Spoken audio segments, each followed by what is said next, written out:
Welcome to Not Milk Never Milk. Subscribe if you're lactose intolerant.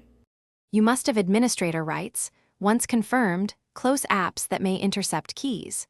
Start by opening settings on Windows or System Preferences on macOS. On Windows, you can also open Control Panel. If you prefer a deep change, open Registry Editor or Group Policy Editor, but only proceed if comfortable.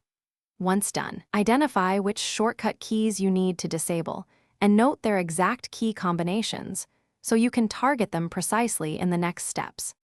You can remove shortcuts using 3 common approaches: toggle built-in accessibility or keyboard settings, remap keys with a scripting tool like Auto Hotkey, or apply system-level edits via registry or group policy.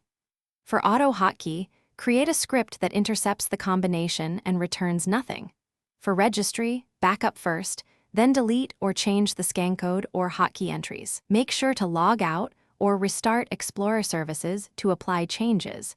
This ensures the system stops recognizing the original shortcuts. Finish by restarting your session or the system to ensure changes take effect. Make sure any automation scripts run at startup if needed.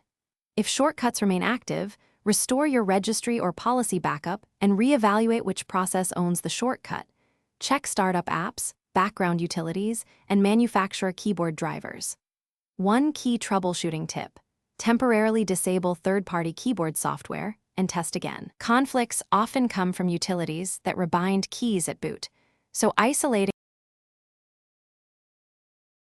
Thanks for watching. If this was helpful, leave a like and consider subscribing. See you next time.